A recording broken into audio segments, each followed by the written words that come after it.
Welcome back to Sip and Talk. Good to have you with us. Hey there. Great to be back. So today we're tackling something pretty woody. Asia's defense spending.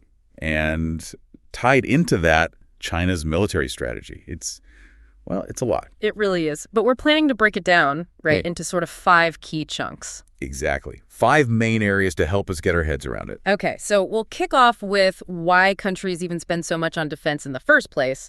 Then zoom into Asia, who are the biggest spenders right now. Right. And after that, the big one. Does China actually view the U.S. as an enemy? Are they, gearing up for a fight? And we'll look at the gap, the difference between China's military hype, the story they tell, and the actual reality on the ground. Finally, we'll try to figure out the ultimate goals. All this money, where's it really going? What's the grand plan? Sounds like a plan. Okay, so grab your drink, settle in. Let's get into it. All right, first things first, defense spending. It feels like buying, super expensive insurance maybe. Why do nations pour these just huge sums into it? What's the real point beyond just having, bigger weapons? Well, it's definitely more than just hardware. At its heart, yeah, it is about security. Maintaining national sovereignty, protecting your borders, your people. The military is fundamentally a deterrent force, right? Discouraging anyone from attacking. Okay, deterrence. Makes sense. But it's also about influence. Strategic clout on the world stage. Think about the U.S., its global bases, those aircraft carrier groups. That projects power, gives them leverage and diplomacy. A strong military boosts your international standing. So it's a tool for foreign policy, too. Absolutely. And, maybe surprisingly, it drives the economy and tech. A lot of civilian tech actually started with military research. GPS, the internet itself, drones. Wow, I didn't realize all those had military roots. Yeah, it spurs innovation, upgrades domestic industries, and internally. Yeah. It means jobs, military jobs, industry jobs. In some places, the military is even a path for social mobility, a key base of political support. It helps maintain stability. Huh. It's always this debate, though, isn't it? Some argue you need that strong military for peace, the whole peace through strength idea, like that heavy-duty lock on your door, even in a safe neighborhood. Right. You hope you never need it, but... But others say it's a massive drain. Money that could go to schools, healthcare, or worse, it just kicks off an arms race. You get a bigger lock, your neighbor gets an even bigger one, and suddenly everyone's less secure. Exactly. And you see real-world examples. Look at Ukraine. The cost of not deterring war or failing to is just astronomical compared to prevention. But then you have, say, Switzerland, neutral, but everyone serves in the military. Or North Korea, massive military spending, widespread poverty, but the regime stays put. So it's not a simple more is better situation. Not at all. It's about matching spending to your actual threats, your strategic needs, and crucially, what you can actually afford. Which leads to a good question for you listening. Is all this spending really about deterring war, or is it tilting more towards preparing for war? Something to think about. Yeah. Okay, so let's bring this focus to Asia. Who are the big players laying out the serious cash for defense in that region, and what's driving them specifically? All right, if we look at recent data, say 2022 to 2024, based on SIPRI figures, you see a clear top 5, though the exact list can sometimes depend on how you define Asia. Saudi Arabia is often included in broader regional stats. Okay. But number 1, far and away, is China. Around $314 billion estimated for 2024. And this isn't new. It's been consistent growth for almost 30 years now. Just long-term modernization across the board, Navy, Air Force, cyber. Everything. 3 decades of growth. That's transformative. It really is. Next up is India, roughly $83.6 billion. For them, it's driven by ongoing border tensions, especially with China and Pakistan, plus a big push to modernize away from older Soviet-era gear. Right. Those border clashes get tense. Then you have Saudi Arabia, around $80.3 billion. They've got the ongoing confrontation with Iran, protecting their oil facilities is paramount, and broader regional stability concerns. Makes sense, given their neighborhood. Number 4 is Japan, about $55.3 billion. And that figure represents their biggest defense spending jump in, 4 decades. It's a direct reaction to perceived threats from China and North Korea. They're funding things like long-range missiles now. A big shift for Japan. Definitely. And finally, South Korea, around $50.2 billion. Their spending is always high because, North Korea. Yeah. The nuclear threat, the missiles. It's a constant pressure, plus their alliance with the U.S. plays a big role. Wow, this is some hefty price tags across the board. Is it basically just an arms race dynamic? Like China builds up so everyone else feels they have to, keeping up with the Joneses, militarily speaking? That's a huge part of it, no doubt. China's sheer scale and continuous growth is a major catalyst. They account for almost half of the entire Asia-Pacific military spend. That alone forces neighbors to react. Sets the pace, basically. Pretty much. But there are other key drivers, too. Geopolitical hotspots flare up constantly. You mentioned the India-China border or India-Pakistan. Those flare-ups directly lead to more military investment. Japan and Taiwan are explicitly boosting defense because of China's actions in the East and South China Seas. Specific provocations driving specific responses. Exactly. And you also see alliances strengthening. Japan, South Korea, Taiwan, they're all aligning more closely with the U.S.-led Indo-Pacific strategy. That means things like deploying missile defense systems together, more joint exercises, collaborating on R&D. So shared threats foster cooperation. Right. And the final piece is technology. Everyone's racing to modernize. We're talking drones, cyber warfare capabilities, hypersonic missiles, advanced submarines. It's a tech race as much as anything. So putting it all together, yeah, if you connect the dots, China's long-term military expansion is clearly fueling a sort of regional pushback.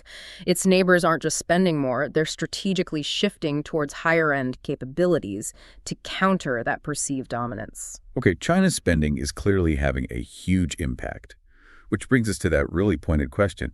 How does China actually see the U.S.? Is it, the enemy? And are they truly prepping for a war with the U.S.? Officially. China always states its policy is defensive, not aimed at anyone specific. But when you look at their strategic documents, their military exercises, their focus is crystal clear. It's the U.S. and its allies in the Indo-Pacific, especially around hotspots like Taiwan and the South China Sea. So actions speak louder than words. Very much so. They definitely view the U.S. military presence and alliances as, at minimum, strategic competition, often as a direct challenge or potential threat. Why that perception? What fuels the view of the U.S. as a competitor or even an adversary? Several things. There's this deep-seated belief in Beijing that the U.S. is actively trying to contain China's rise, to stop what they call the Great Rejuvenation of the Chinese nation. They see U.S. alliances with Japan, South Korea, Australia, the Philippines as an encirclement strategy aimed at them. The containment narrative. Then there's the economic and tech friction. Yeah. Trade wars, tariffs, restrictions on companies like Huawei. They see that as basically economic warfare. A different kind of battlefield. Right. And militarily, the U.S. presents itself ships sailing through the Taiwan Strait or South China Sea on freedom of navigation operations, selling arms to Taiwan. These are seen as direct challenges to China's sovereignty claims.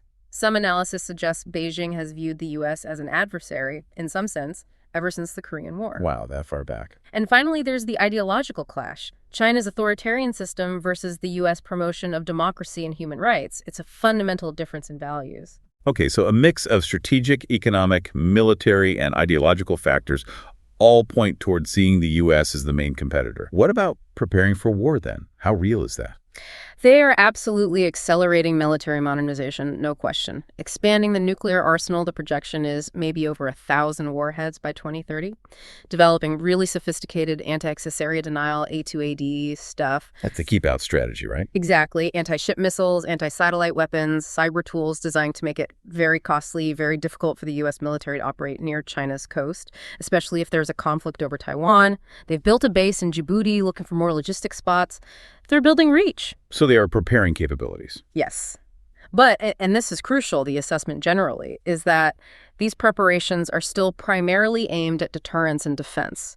It's about raising the cost of intervention, especially U.S. intervention, rather than indicating an immediate plan to launch a major war, particularly a war over Taiwan, which they know would be incredibly risky. Deterrence, not imminent invasion. That's a key distinction.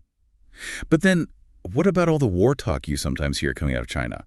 On social media, even sometimes hinted at by officials, war is coming. Is that just bluster? It's often a deliberate strategy. Think of it as psychological warfare or maybe security signaling. Pumping up this tense atmosphere serves a few purposes. Internally, it boosts nationalism, strengthens preparedness, makes people anxious about sovereignty, which rallies support for the party. Riling up the base, so to speak. Sort of. And externally, it signals resolve. It tries to intimidate potential adversaries. Plus, every time they hold big military drills like around Taiwan or announce budget increases, it naturally sparks some domestic anxiety about conflict, which, again, can reinforce internal unity. So it serves both domestic and international goals. Correct. And let's be clear, the actual tensions are rising. In the Taiwan Strait, South China Sea, U.S.-China competition. It's real. So the possibility of conflict isn't just a slogan. It reflects genuine anxieties, which the state media then amplifies. Okay, so they're prepping capabilities, using war talk for effect. But how do they really stack up against the U.S. military right now? Is it actually peer-to-peer competition, or is there still ways to go? Let's look at some comparisons. Budgets. U.S. for 2024, around $997 billion. China's official number, about $314 billion. But analysts suggest that, considering hidden military spending and purchasing power parity, like how much that money actually buys in China versus the U.S. Right, a dollar goes further there for some things. Exactly. So adjusted estimates put China's real spending maybe somewhere between 330 to 450 billion, maybe even up to 541 billion. Still significantly less than the U.S., maybe 50-60%, but a huge amount nonetheless. A big gap, but still massive spending. What about hardware, like ships? Navy size. China has more ships numerically, over 370, largest navy by hull count. But the U.S. Navy, while fewer ships, around 292, has 11 nuclear-powered supercarriers and 21 large amphibious assault ships. That gives the U.S. unmatched global power projection. China's Navy is becoming powerful regionally, but not globally in the same way yet. Quality and global reach versus quantity. In some ways, yes. Nuclear weapons, U.S. has the full triad land, air, sea launch capability. China's expanding fast, aiming for that 1,000 warhead mark by 2030 to ensure a survivable second strike capability, a credible deterrent. Technology. Intense race there. AI, hypersonics, anti-satellite stuff, cyber, both are pouring resources in. The U.S. arguably still leads in overall R&D and perhaps integration, but China is catching up incredibly fast in specific niches. Global presence. That's a big difference. The U.S. has a vast network of bases worldwide, strong alliances like NATO, IQ, treaties with Japan, South Korea. China has the Djibouti base, is seeking more access, but remains far more regionally focused. Their global military footprint is much, much smaller. It really sounds like, okay, imagine a chess game. The U.S. is playing this complex global game, coordinating pieces across multiple boards with lots of allies. China has rapidly mastered a very aggressive tactical game on its regional board, really good at localized power plays, but hasn't quite achieved that same global strategic depth or coordination yet. That's a fantastic analogy. Spot on. China's progress is remarkable quantity, modernization, regional deterrence, absolutely. But stepping back, looking at the overall quality, the global reach, the integrated alliance networks, there are still significant gaps compared to the U.S. Their game is evolving fast, but the international chess champion, as you put it, still holds key advantages. Okay, so they're building fast, but there are gaps. Now, how much of what China says about its military power, the narrative they push, is actually true? How much is spin versus reality, especially when they talk about taking on the U.S. or, say, unifying Taiwan? There's definitely a strong propaganda element. You see consistent themes. One is anti-U.S. messaging, like that PLA film from 2013, Silent Contest, framing the U.S. as the villain in an anti-China conspiracy. It's very Cold War framing. Setting up an external enemy. Right. And they actively push this concept of three warfares: psychological warfare, public opinion warfare, and legal warfare, or lawfare. The idea is to shape perceptions, undermine enemy confidence, win arguments without actually fighting. Shape the information space. Precisely. Then there's the soft power military diplomacy. Official media loves highlighting their participation in joint exercises, anti-piracy missions near Somalia, disaster relief efforts.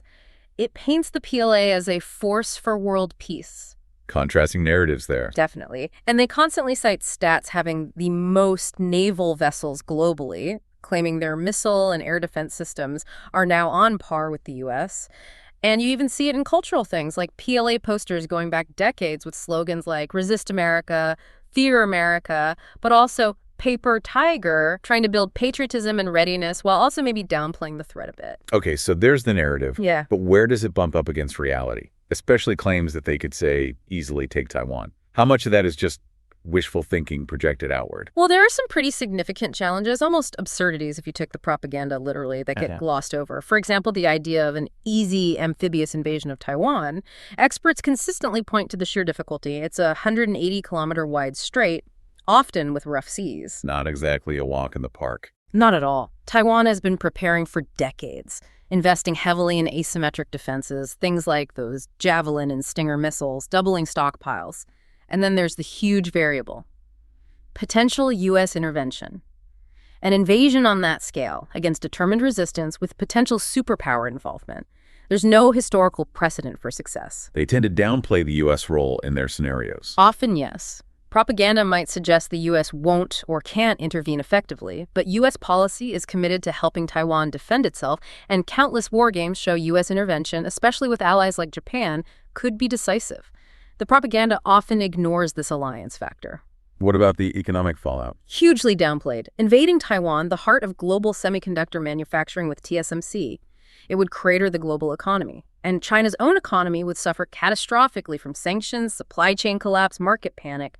The propaganda rarely touches on that devastating self-inflicted wound. And Taiwan's own will to resist. Also, often underestimated. China's narrative sometimes paints Taiwan as divided or weak. But Taiwan is actively strengthening its defenses. They extended mandatory military service to a year. They're buying smart weapons. And public opinion polls consistently show strong support for defending their sovereignty. So the psychological jabs, like calling leaders names or showing cartoons. Experts mostly see that as psychological warfare with limited military impact.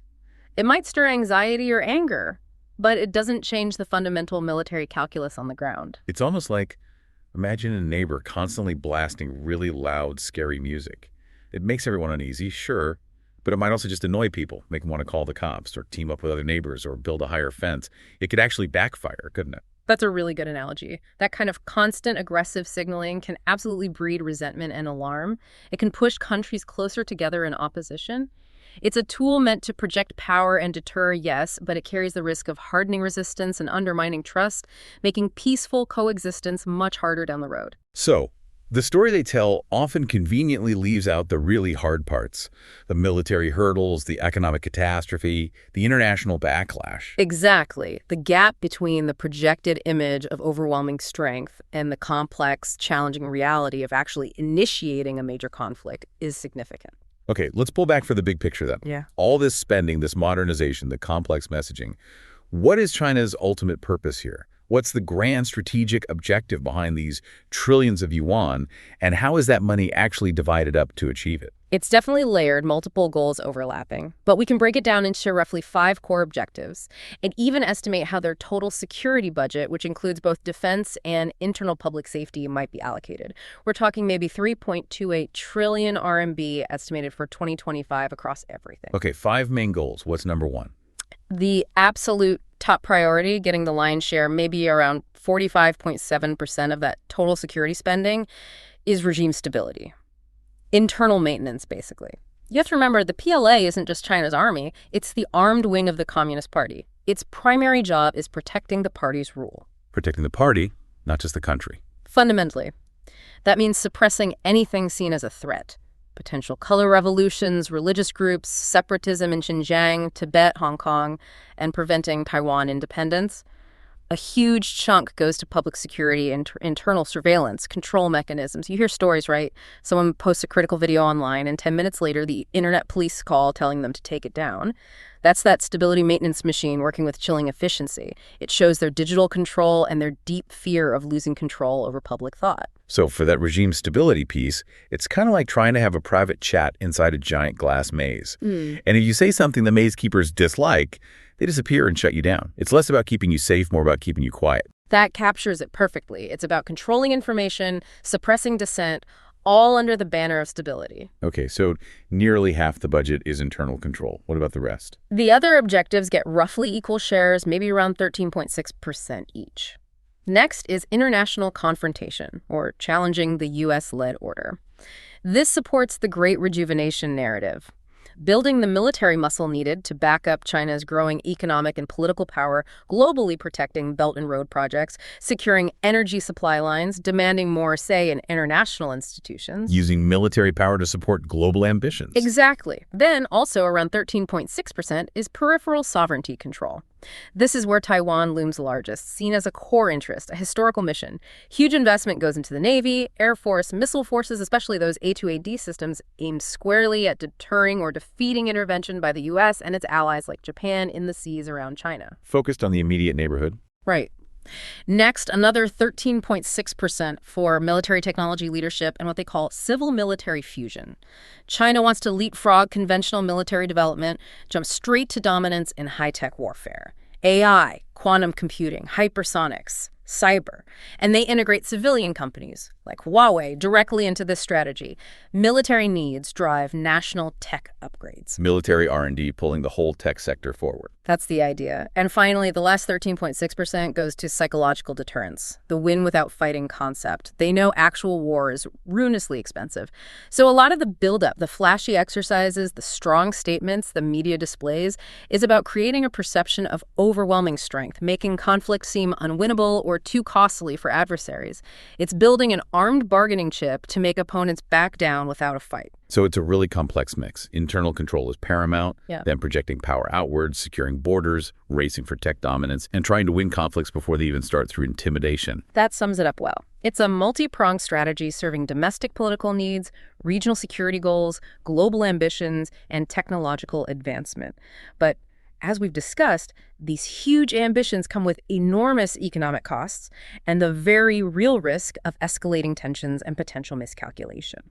And that just about wraps up our Sip and Talk on Asia's defense spending and China's military strategy. Right. Wow. From why countries spend on defense at all to who's spending what in Asia and really digging into China's goals versus their public story, it's definitely way more complicated than just a headline number. It absolutely is. It really underscores just how interconnected everything is. The geopolitics, the domestic pressures, how nations react to what they see their neighbors doing. It's not just what they spend, but the why behind it and what that signals to the rest of the world. Totally. We really hope this conversation gave you some aha moments, maybe some new ways to think about these huge issues. Hey, before you head off, make sure you subscribe to Sip and Talk wherever you get your podcasts. That way, you won't miss our next conversation. And seriously, do yourself a favor, check out our good friend Mickey's YouTube channel, Mickytolife. He's got fantastic memes, great music recommendations, wine tasting, travel vlogs. It's just a lot of fun. You really should check it out. Trust us, it's great stuff. Thanks so much for joining us today. We'll talk to you next time. Bye for now.